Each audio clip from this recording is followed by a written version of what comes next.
So the final chapter. Goodbye, Grandma.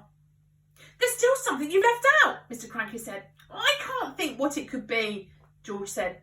Give it up. Give it up. Mrs. Cranky said. Pack it in. You'll never get it right.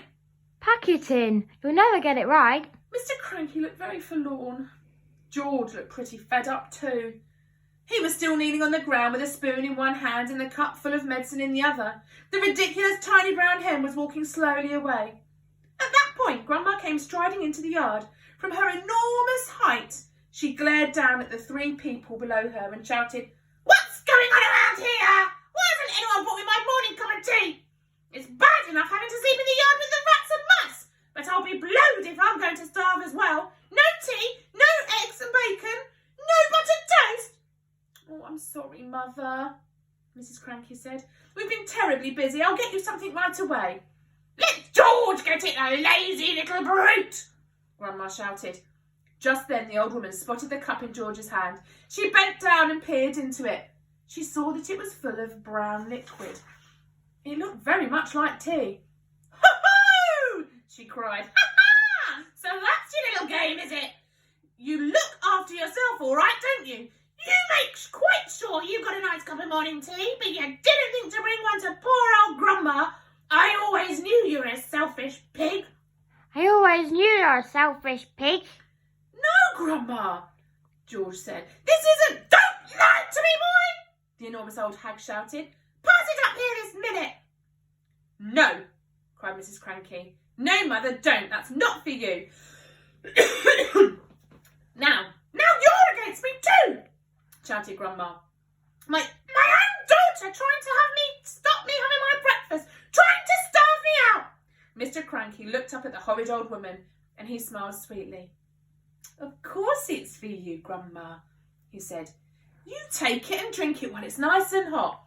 "Don't think I won't," Grandma said, bending down from her great height and reaching out a huge horny hand for the cup. "Hand it over, George." No, Grandma," George cried out, pulling the cup away. "You mustn't! You're not to have it! Give it to me, boy!" yelled Grandma. "Don't!" cried Mrs. Cranky. "That's George's, Marvellous!"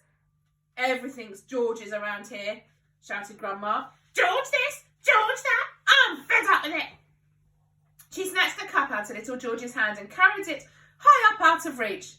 "Drink it up, Grandma," Mr. Cranky said, grinning hugely. "Lovely tea." "No!" the other two cried. "No!" But it was too late.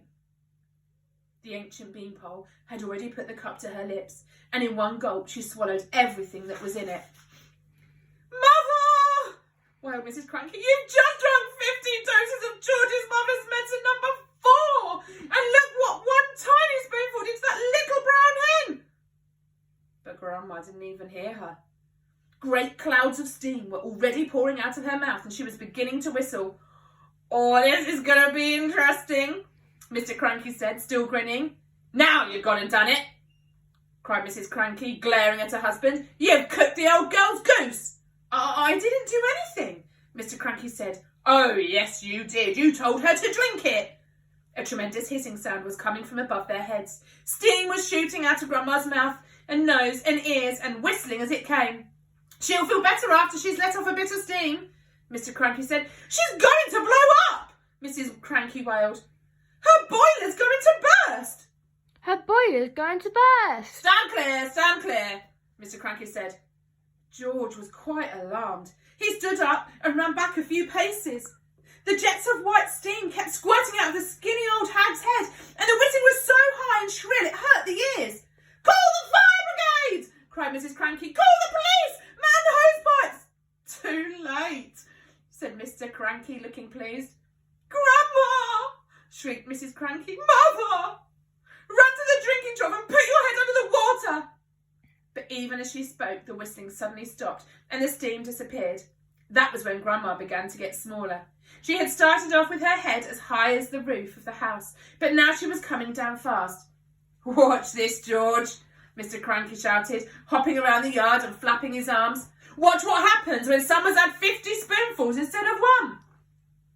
Very soon, Grandma was back to normal height. "Stop!" cried Mrs. Cranky. "That's just right." But she didn't stop. Smaller and smaller she got. Down and down she went. In another half a minute she was no bigger than a bottle of lemonade. How do you feel, Mother? Asked Mrs. Cranky anxiously. Grandma's tiny face still bore the same foul and furious expression it had always had. Her eyes, no bigger now than little keyholes, were blazing with anger. How do I feel? She yelled. How do you think I feel? How would you feel if you'd been the glorious giant a minute ago and suddenly you're a miserable midget? Ah, she's still going, shouted Mr. Cranky gleefully.